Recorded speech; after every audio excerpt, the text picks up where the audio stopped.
Les qualifications viennent de se terminer, revoyons qui sont les 3 premiers. Hamilton, Verstappen et Valtteri Bottas. Les qualifications sont terminées, la grille de départ est maintenant établie pour la course de demain, alors ne manquez surtout pas ce Grand Prix qui devrait tenir toutes ses promesses.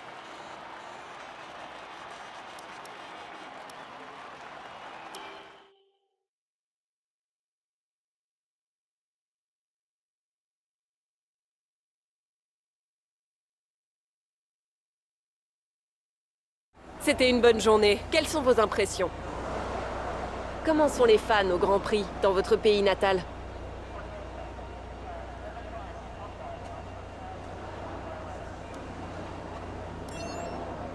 Quel est le secret de votre coéquipier?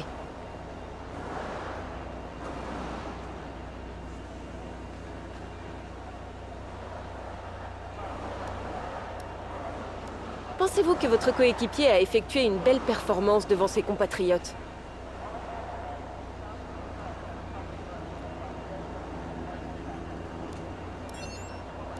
Vous avez heurté les murs plusieurs fois aujourd'hui. L'adhérence vous a fait défaut. Merci pour votre temps.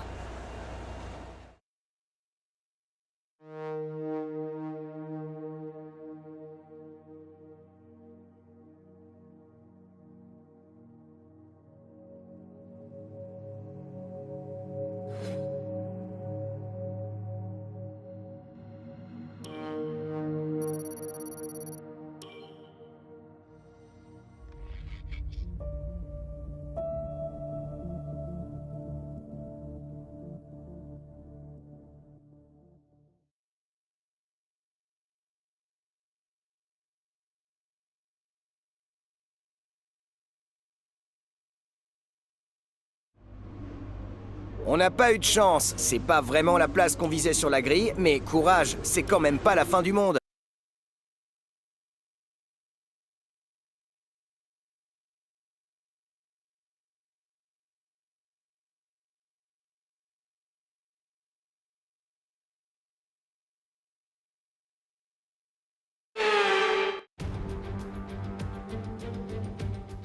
Nelson Piquet a un jour déclaré que piloter une Formule 1 dans les rues de Monaco s'apparentait à faire du vélo dans son salon.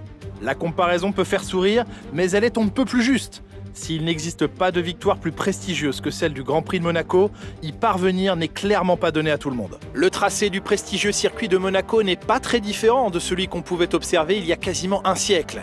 La course a lieu dans les rues de Monte-Carlo sur 3 km 2 et 19 virages. Et même si la vitesse moyenne de 150 km/h est la plus faible du calendrier, la marge d'erreur est si réduite que la voiture de sécurité est souvent de la partie. Je suis rejoint aujourd'hui par Nicolas Martin qui va tout nous dire sur la course du jour. Et si nous parlions de Ferrari, la réglementation en matière d'aérodynamique a été modifiée cette année et d'après les premières indications, on n'a pas vraiment l'impression qu'il se soit adapté à ces changements. La situation n'a pas l'air radieuse pour l'instant. Si la nouvelle réglementation les a affectés autant qu'on le pense, ils risquent de passer quelques nuits blanches à l'usine pour rattraper ça. Avant de commencer, jetons un coup d'œil à la composition de la grille de départ de la course du jour. Lewis Hamilton part en pole position et Valtteri Bottas complète la première ligne.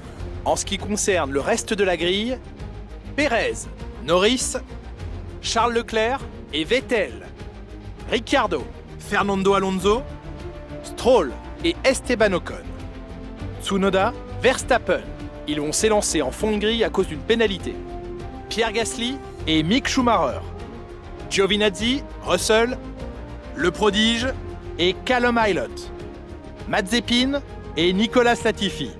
Les pilotes s'installent sur la grille, il est temps pour vous de monter le volume et rendez-vous au premier virage.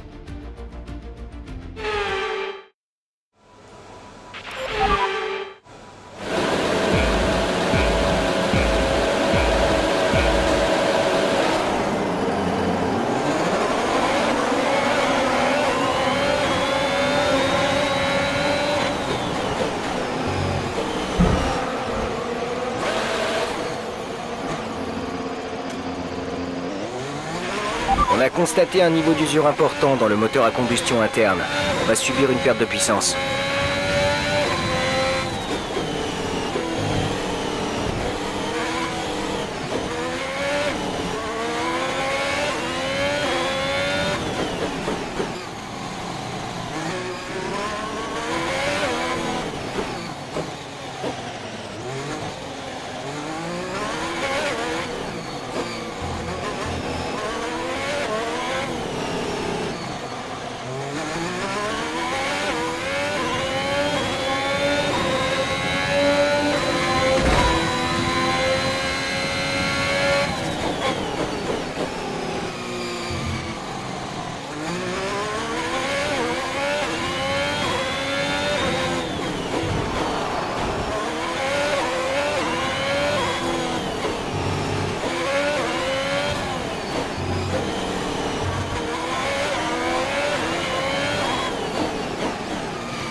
DRS va être autorisé dans ce tour. Tu peux l'utiliser si tu as moins d'une seconde d'écart avec la monoplace de devant dans la zone de DRS.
L'écart avec le pilote de devant est de 10,8 secondes.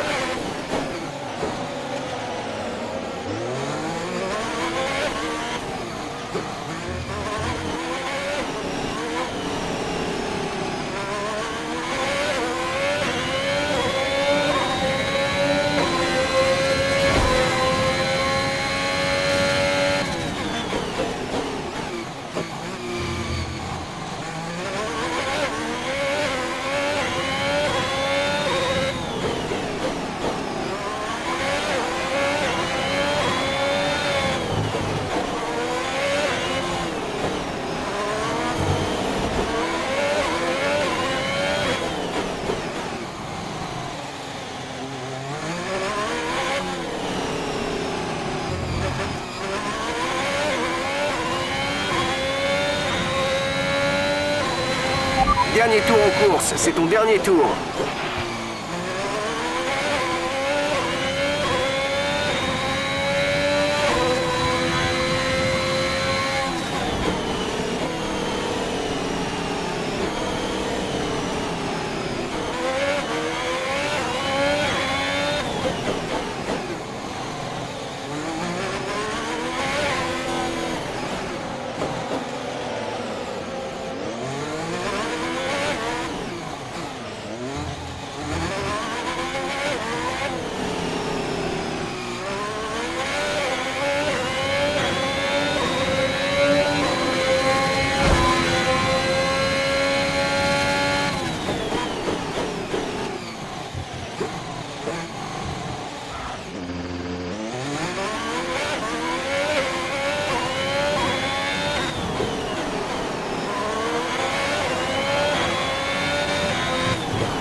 Bon, c'est terminé. Fais attention à la monoplace sur le chemin du retour.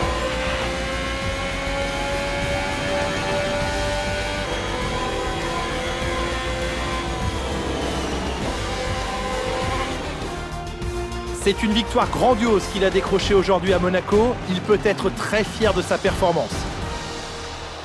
À votre avis, Nicolas, qu'est-ce qui a fait qu'il a pris le dessus sur les autres aujourd'hui? Je crois que la constance a été déterminante aujourd'hui. On peut être rapide sur un tour, mais enchaîner les bons chronos n'est pas donné à tout le monde. Un pilote constant profite des erreurs de ses adversaires tout en évitant d'en commettre lui-même. De cette façon, il parvient à prendre la tête du peloton.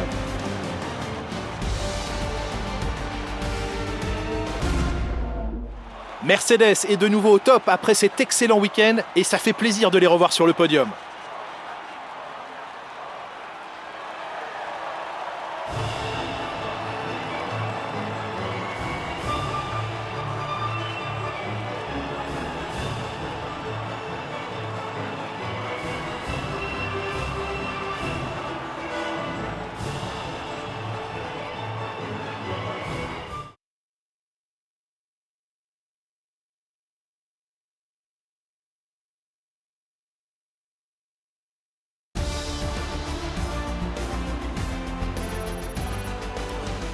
Après cette nouvelle manche du championnat du monde, voici à quoi ressemble le classement des pilotes. Valtteri Bottas s'empare de la tête du classement et devient le leader du championnat après le résultat d'aujourd'hui. Eh bien Nicolas, quel serait pour vous le meilleur candidat au titre de pilote